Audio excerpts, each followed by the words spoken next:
Nessa semana, algo muito particular aconteceu comigo. Deus me levou a ler sobre os reis de Israel, sobre aqueles homens que tiveram a incumbência de liderar um povo, uma nação. E eu li a história de Jotão, olha que nome interessante, Jotão. Li a história de Salomão, li a história de Acás, até que cheguei à história de Ezequias. Não confunda com Ezequiel.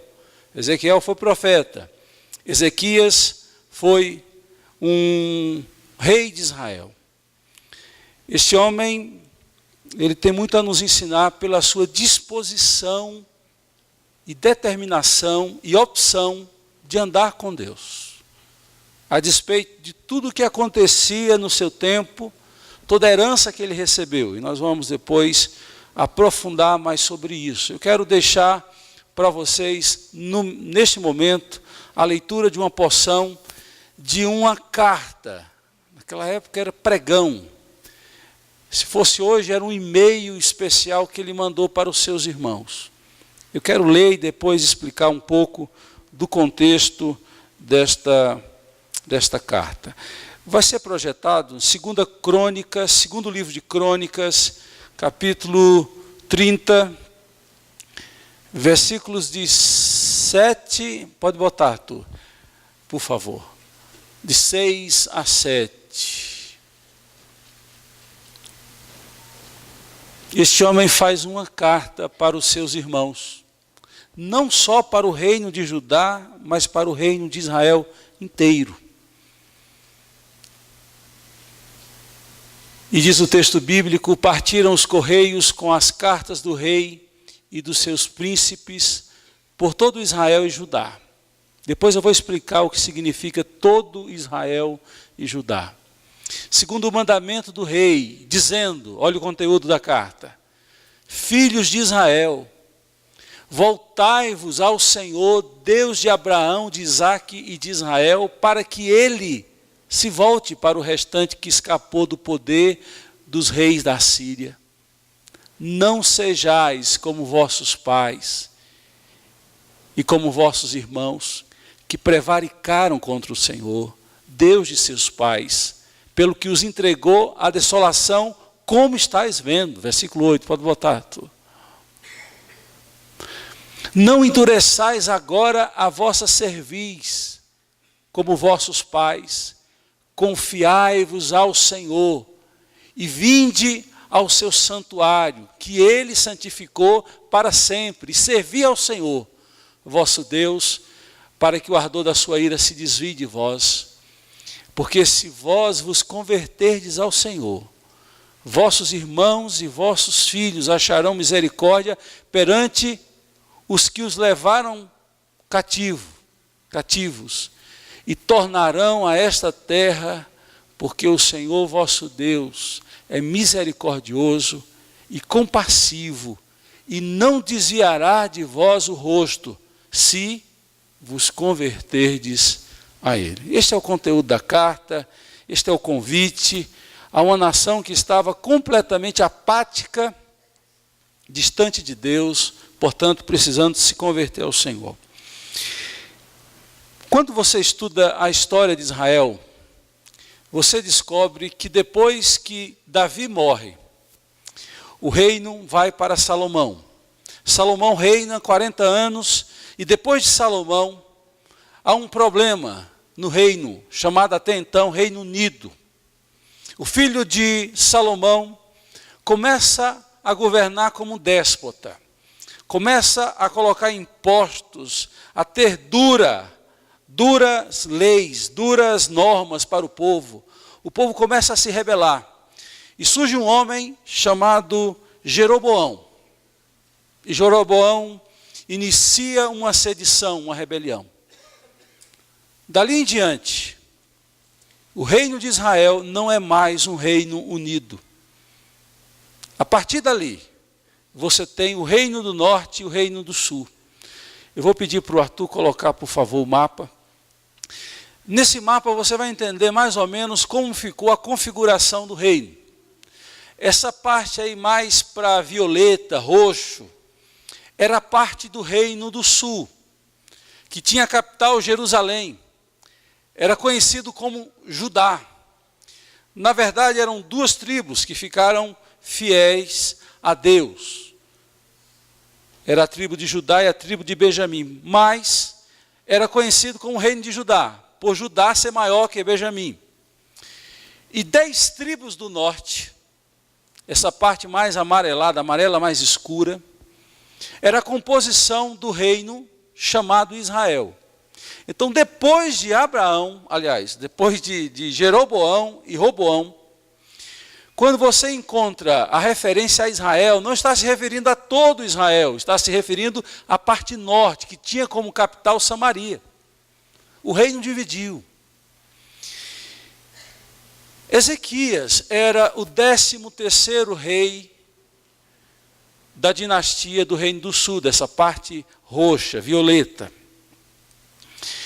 Ali em cima, no Reino do Norte, quando Ezequias manda essa carta, ele não manda só para Judá, ele manda para também a parte em amarelo, a parte de Israel. E a parte em amarelo já estava sofrendo a consequência da invasão dos assírios. Os assírios estavam, pouco a pouco, minando a resistência do Reino do Norte. Aí você já ouviu falar do cativeiro assírio. O cativeiro assírio levou muitos desse Reino do Norte para outras terras. E é nesse contexto que essa carta é mandada. A carta é mandada para dizer o seguinte: vocês estão sofrendo, vocês estão sendo assolados, vocês estão sendo capturados, e mesmo assim ainda não se convertem ao Senhor. Convertei-vos ao Senhor, voltai ao Senhor. A intenção era de dar uma sacudida naquele povo e dizer: volta para Deus. Agora você entendeu por que a carta tem esse teor, esse chamado para um acerto, para um conserto com Deus? Porque esse homem chamado Ezequias, um homem especial, tinha um cuidado especial para com seus irmãos e seus semelhantes. E nós deveríamos ter também esse mesmo sentimento no nosso coração. Não podemos ver o outro sofrendo, não podemos ver o outro caindo no precipício e nada fazer, queridos. E Ezequias faz isso com todo o seu coração, com toda a disposição. Pode tirar o mapa, por favor. Deixe-me contar um pouco da história de Ezequias para você. Ezequias, ele começa a reinar em Israel com 25 anos. E ele reina por 29 anos. Os assírios não conseguiram entrar na parte sul de Israel, no reino de Judá, pela oração e pela vida de comunhão desse homem com Deus. Ezequias significa aquele que é dotado, aquele que tem a força do Senhor. E você descobre que foi a humildade, foi a fé, foi a coragem, foi a ousadia, foi a determinação desse homem de andar com Deus, de servi-lo, de confiar nele, a despeito de todos os sinais contrários, que a parte sul não foi para o cativeiro assírio, somente a parte do norte, porque não se arrependeu, porque não atendeu a esse chamado. Este homem teve um pai terrível, chamado Acaz. Acaz não foi nada capaz. Acaz foi um péssimo exemplo. Um homem que ofereceu seus filhos pequenos para Moloque em sacrifício.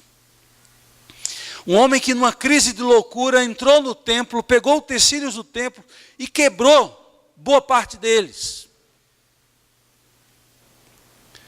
Um homem que quando morreu, não foi enterrado na parte reservada aos reis de Israel. Foi enterrado na cidade, mas a Bíblia diz que ele não foi enterrado junto aos reis, porque não foi achado dignidade nesse homem, pai de Ezequias.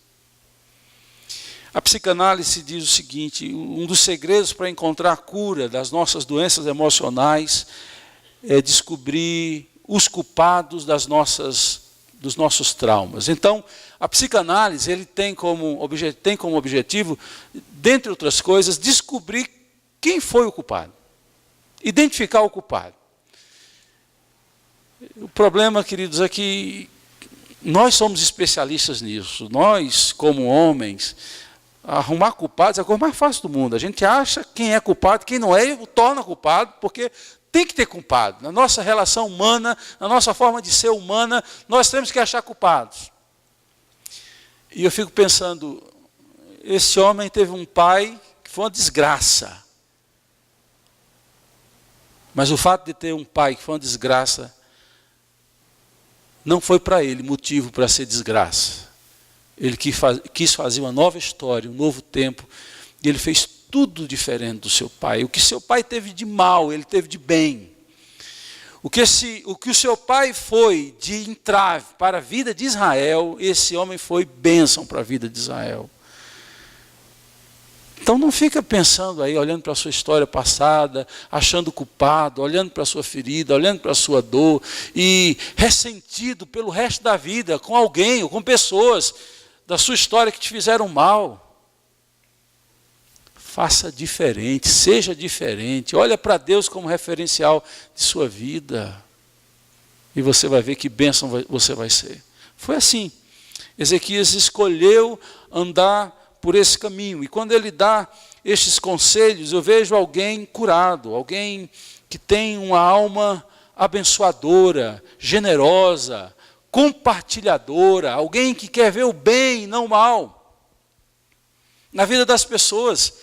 E eu olho para esses textos, em especial o versículo 8, eu vejo assim, o cuidado, o desejo que está presente no coração desse homem, e o desejo profundo que ele tem de que outras pessoas não partilhem do sofrimento que os seus irmãos já estavam partilhando, sendo levados para a Síria, como escravos, como animais. Os assírios eram muito perversos. Se você estudar a história do Império Assírio, você vai descobrir que uma das marcas do Império Assírio era a crueldade. Eles tinham uma tática muito especial de conduzir os escravos. Eles não colocavam correntes, cordas nas mãos e nos pés. Eles colocavam anzós no nariz e puxavam seus escravos assim. Era um povo difícil. Era um povo cruel. Nabucodonosor, fichinha, perto dos assírios. E Ezequiel, preocupado com seus irmãos, manda alguns conselhos, algumas exortações, na expectativa, na perspectiva de que houvesse uma mudança histórica a partir de uma mudança interna no coração. E preste atenção, esse é um princípio bíblico. Nós muitas vezes queremos que mudanças externas aconteçam em nossas vidas, mas não queremos mudar nada internamente. Você está querendo demais. Alô? Você está querendo demais.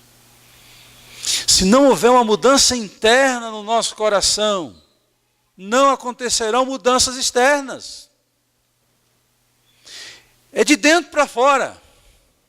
E você vai descobrir que muitas das suas queixas, daquilo que está acontecendo ao seu derredor, a culpa não está no derredor, está dentro de você, porque você não consegue olhar para a vida de uma forma a ter esperança, a ter fé.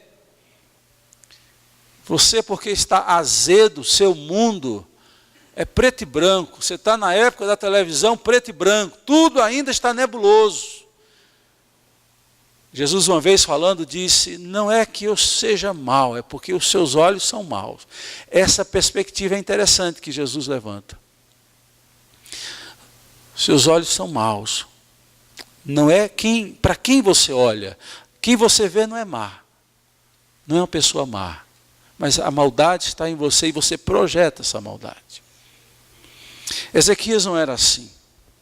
E Ezequias dá alguns conselhos, 5 conselhos, eu quero ser rápido, hoje nós temos ceia do Senhor, e eu creio que se nós seguirmos essas orientações aqui, nós vamos aprender demais, mudar aqui dentro, para depois mudar lá fora. Conselhos que curam. Primeiro conselho, amoleça o seu pescoço e o seu coração. A palavra cerviz vem de cervical. Você já ouviu falar da coluna cervical? Cerviz é essa parte aqui. Pescocinho duro, pescoço que não se dobra, não se humilha. Paulinho começava o culto hoje no louvor se referindo ao soberbo, ao arrogante, ao prepotente, ao autossuficiente, ao detentor de todo o bem e do mal, de todo conhecimento do bem e do mal. Toda vez que há uma postura no nosso coração de soberba, a nossa cerviz não se dobra. E quando não há quebrantamento, quando não há cabeça curvada para o Senhor, não há como uma mudança se processar em nossas vidas, querido. Não há como. É a humildade, a marca do cristão. É a humildade que começa a primeira bem-aventurança. Bem-aventurados humildes. Não poderia ser outra bem-aventurança. Precisava ser esta. Ser soberbo perante Deus é estar em constante perigo, porque a Bíblia diz que Deus resiste ao soberbo.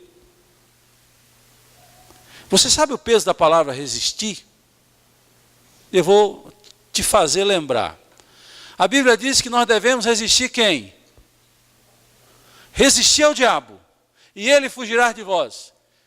Da mesma forma que nós devemos resistir ao diabo, a Bíblia diz que Deus resiste o soberbo. É a mesma palavra. Que coisa perigosa é viver debaixo de arrogância e de soberba.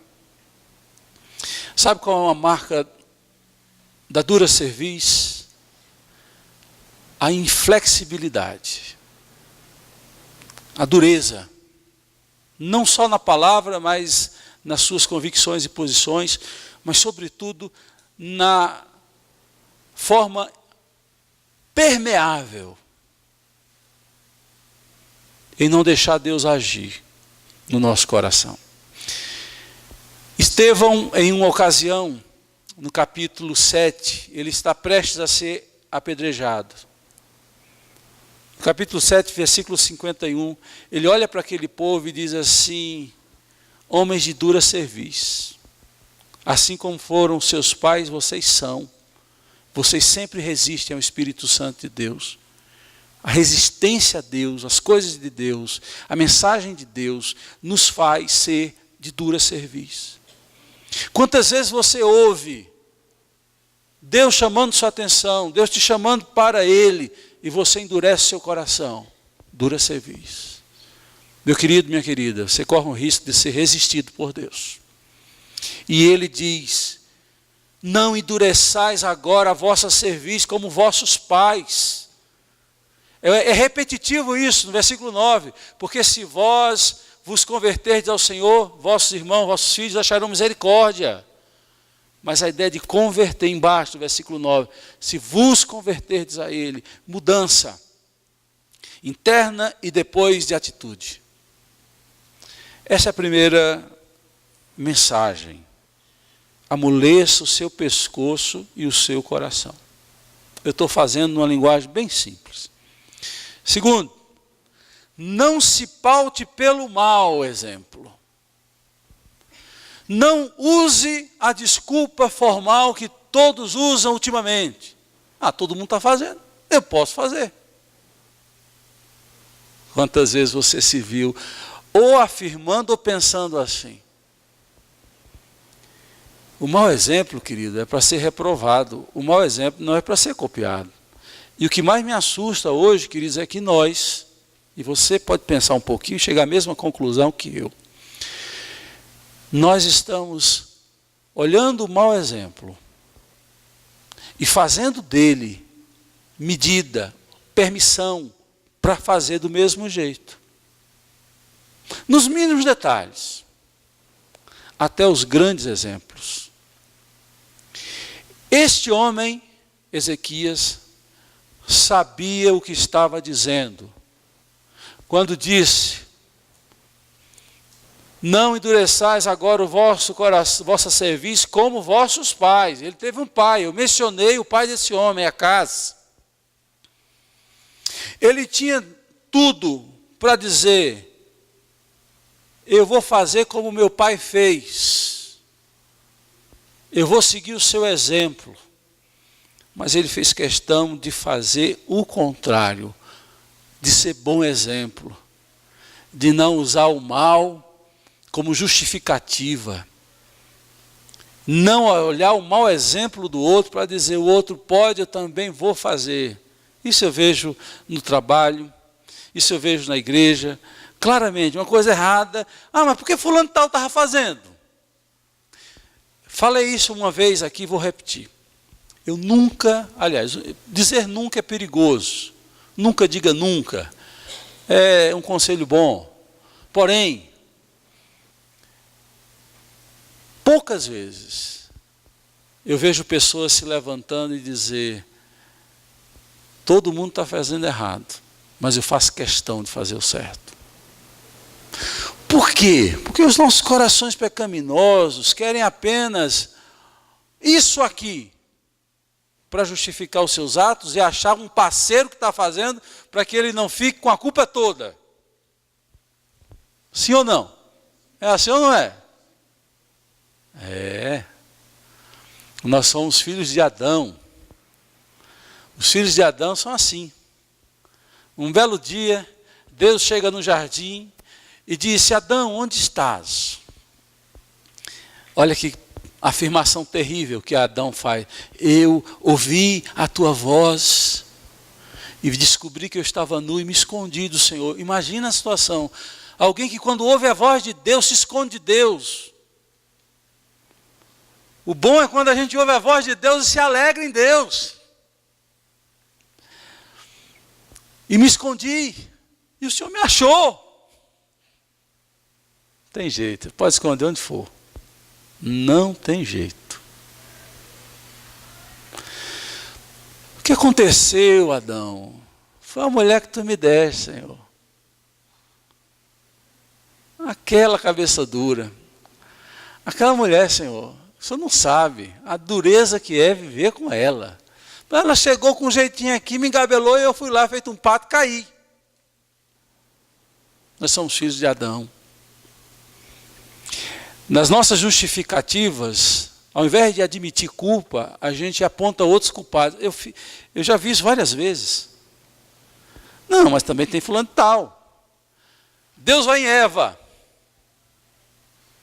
O que fizeste, mulher? Senhor, a culpa não foi minha, a culpa foi da serpente. A serpente olhou: eu? O diabo olhou: eu? Foi o que eu fiz. Bom, o fato é, queridos, que nós somos especialistas em nos pautarmos pelo mau exemplo. E Ezequias tem tudo para dizer: eu poderia seguir o mau exemplo, mas eu estou me pautando pelo bom exemplo. O Deus de Abraão, de Isaac e de Jacó, não o Deus de Acaz. Ele cita o bom exemplo. No começo do recado, do convite, está: voltai-vos, convertei-vos ao Deus de Abraão, Isaac e Jacó. Esses são bons exemplos. Não se paute pelo mau exemplo. Terceiro, no versículo 8 diz assim: confiai-vos ao Senhor. Eu estava pensando, qual um gesto de confiança? Dá a mão. Um filho, e principalmente as mães sabem disso. Um filho, quando está assim, sem saber o que fazer ou com medo, a primeira coisa que ele vai é segurar na mão. Aquele toque, aquela segurança, resguarda a emoção e faz com que quem segura na mão se sinta completamente protegido. Isso é confiar.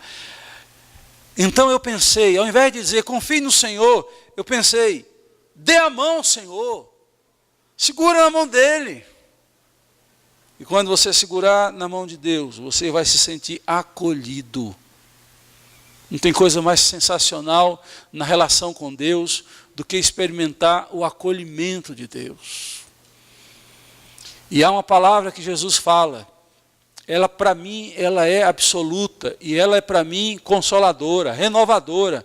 Quando muitas vezes me sinto indigno de estar na presença de Deus, Jesus disse, aquele que vem a mim, de modo algum lançarei fora. Não tem coisa mais linda do que isso. Não tem coisa mais linda do que ouvir Jesus dizer, vinde benditos do meu Pai. Não tem coisa mais sensacional do que ouvir a voz do Salvador Jesus dizendo, vós que estáis cansados e sobrecarregados, vinde a mim, que eu vos aliviarei. Esse é o convite ao acolhimento, ao se sentir protegido no colo de Deus. Como criança desmamada, fiz calar e sossegar a minha alma no colo do Pai. É isto que é confiança. É ser acolhido. Quando eu dou a mão a Deus, além de ser acolhido, vem aquela ideia de confiar, tocando nas mãos do Senhor e ser socorrido, não só acolhido, mas socorrido. Eu sei que você está lembrando da história de Pedro, e este é o melhor exemplo. Pedro um dia, vendo Jesus andar por sobre as águas que tumultuavam, espumejavam ali naquele mar da Galileia, ele disse, Senhor, eu quero ir contigo. Quando ele foi, olhando para as forças das águas, das ondas, ele começa a naufragar. E diz que ele está ali bebendo água, e ele disse, Senhor, socorre-me. Lucas, de uma forma especial, diz que Jesus estendeu a mão para ele e trouxe para cima do barco. Este é o Deus que nos socorre, que nos tira do lamaçal, que nos tira das águas que são ondas bravias, poderosas e perigosas, e nos traz para dentro do barco e nos coloca sobre a rocha. O Deus que nos acolhe com as suas mãos é o Deus que nos socorre com suas mãos. Não só isso, queridos. Não tem quadro mais bonito de se ver do que um quadro de uma mãe ou de um pai com mãos dadas com um filho, andando por algum caminho em alguma direção. Não tem coisa mais linda. Você poder levar o seu filho para a escola. É bem verdade que chega uma fase, não sei se Carlão já está nessa, que eles já não querem mais de mão dadas para a escola. Foi um momento traumático na minha vida, quando os meus 2 bebês, que já não são mais... Eles vão me matar hoje, mas todos... Os meus 2 bebês, pai, não precisa, pai, solta, pai. E tinha o tal do beijo, eu beijava meus filhos antes deles irem para... beijo é uma coisa que eles não aceitam mais, mas de vez em quando a gente insiste. Nem que seja na marra, mas o Deus que segura na nossa mão é o Deus que nos conduz. Confia nele, ele vai te conduzir.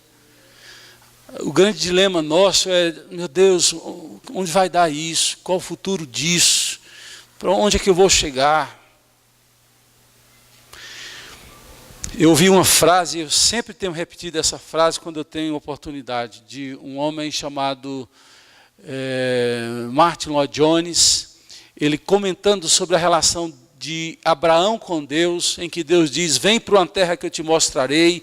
Deus passou a ser companheiro de viagem de Abraão, e ele disse assim, Abraão não sabia para onde ia, e não sabia mesmo. Mas Abraão sabia com quem ia, e isso lhe era suficiente. Eu quero saber se Deus vai estar comigo em toda a jornada. Eu não quero saber onde eu vou chegar, porque Ele sempre vai me conduzir a pastos verdejantes. É o Deus que nos acolhe, é um Deus que nos socorre, é um Deus que nos conduz. Isso é confiar. Esse povo que... Mostra o mapa de novo, Arthur, por favor. Esse povo do norte fez uma opção não só de dividir o país, fez uma opção de viver uma religião um pouco diferente. Você já ouviu falar dos samaritanos, né? Essa parte do norte é onde, no Novo Testamento, nós conhecemos como Samaria. É um povo mestiço, é um povo que perdeu muitas das características, não só genéticas, porque ele se misturou com outros povos, religiosa, porque eles fizeram um centro de adoração diferente de Jerusalém, ali em Samaria. Havia um templo em Samaria e havia outros deuses que eram adorados ali em Samaria. Quando ele escreve a carta, volta o versículo de novo, Arthur, por favor. Ele faz um convite no versículo 8, e vinde ao santuário que ele santificou para sempre, e servi ao Senhor. Volte para a verdade, volte para conhecer o templo de Deus, a casa de Deus. Algumas pessoas pensam que não é importante esse momento aqui. Esse momento é importante, o momento de culto é um momento importantíssimo. Porque quando você vai estudar a Bíblia, você vai ver que sempre quando o povo se reúne, Deus não só fala, mas Deus abençoa, visita. E não só Deus, a nossa relação como irmãos é uma relação que faz com que um dê ao outro quando o outro precisa. A gente encontra, por exemplo, vê Denise, essa pecadora que estava sumida. Quando vê um irmão que deixou de vir à igreja e a gente pode ver de novo, isso nos alegra. Ou então vê um irmão que é nosso companheiro de jornada, de oração na igreja, nosso coração fica animado. E nós vamos nos abençoando uns aos outros, e não só Deus nos abençoando. E quando é que isso acontece? Quando nós afluímos, quando nós nos direcionamos para a casa de Deus e estamos em comunhão na presença dEle, nesse momento especial, porque é o momento onde o povo congrega, Deus faz diferença. A Bíblia diz que quando o povo de Deus se reúne, Deus ordena a sua bênção e vida para sempre, onde há comunhão, onde o povo se reúne no só Espírito para adorar e servir e buscar a Deus. Não deixe de congregar, é isso que ele está dizendo, não deixe de buscar a Deus com seus irmãos. Aí eu lembro de um texto importante de Hebreus 10, 25, que diz, e não vos deixe de congregar, como é costume de alguns. Já no Novo Testamento, alguns crentes dizem, não, vou na igreja de vez em quando, precisa ir todo domingo. Não, não entra nessa. Sai dessa. Esse momento é muito especial. Estar com os irmãos, no mesmo ambiente, no mesmo espírito, congregando. Além de edificar a casa de Deus, nós somos edificados, nós somos abençoados. Por fim, o último conselho que ele dá nesse convite é o convite de servir ao Senhor. Servir ao Senhor. Isso tem a ver com trabalho, com doação, com entrega. Há duas formas de você ver a obra de Deus, o trabalho de Deus. Como uma seara ou como um restaurante. Agora eu deixei você curioso. Ou como uma roça. Seara pode estar pensando na marca lá da Sadia, que compete com a Sadia. Não tem nada a ver seara. Seara, roça, uma lavoura. Ou um restaurante. Numa lavoura não tem como você não trabalhar, querido. Você tem que ir lá pegar a enxada, você tem que virar a terra, você tem que ver uma praga, você tem que combater aquela praga, você tem que botar adubo, você tem que cuidar da planta, capinar, na hora certa, colher. Numa seara, numa horta, numa roça, há trabalho sempre. Por isso que Jesus diz que a seara é grande e poucos são os trabalhadores. Agora, quando você vai para um restaurante, você tem a cozinha e os garçons que trabalham. Aí você senta, aí diz, garçom, cardápio, por favor. Aí você vai escolher. Aí quando a comida vem ruim, comida fria, pagando caro, aquele negócio todo. Aquela postura arrogante, prepotente, de que você é para ser servido. O restaurante você escolhe o cardápio. No restaurante as pessoas te servem. Na seara todo mundo serve. Todo mundo trabalha. Não tem tempo para ninguém ser servido. Todos têm que trabalhar. Então se você está nessa postura, você vem aqui domingo, aí você diz, poxa, o louvor hoje foi cumprido demais. O Bruno estava descontrolado na bateria, o presbítero Bruno. Como é que pode? A Paulinha repetiu 4 vezes o refrão. O pastor agora resolveu puxar a orelha do povo na hora da pregação. Tem que falar de coisa boa, do céu, da alegria, da vida, da bênção. Aí você toma essa postura. E sabe o que é que te diferencia aí? É que você pode ser adorador ou consumidor. Tem muito crente na igreja se tornando consumidor da fé. O consumidor da fé vai procurar o PROCON de Deus. O consumidor da fé vai fazer o exame de satisfação. Ele não precisa dar nada, ele tem apenas que apontar as falhas, mostrar a sua indignação, a sua insatisfação. Aí você é um consumidor. Quando você é um adorador, você vai trabalhar. E você sabe muito bem que quando você está servindo, você tem pouco tempo para criticar os outros, sabe? Então vai trabalhar, meu irmão. Vai trabalhar. Vai fazer outra coisa. Se você fizer outra coisa, você vai estar bem ocupado. Você vai se converter ao Senhor. Que conselhos maravilhosos. Que Deus nos faça entender tudo isso que nós ouvimos hoje. Dobrar o nosso pescoço, o nosso coração.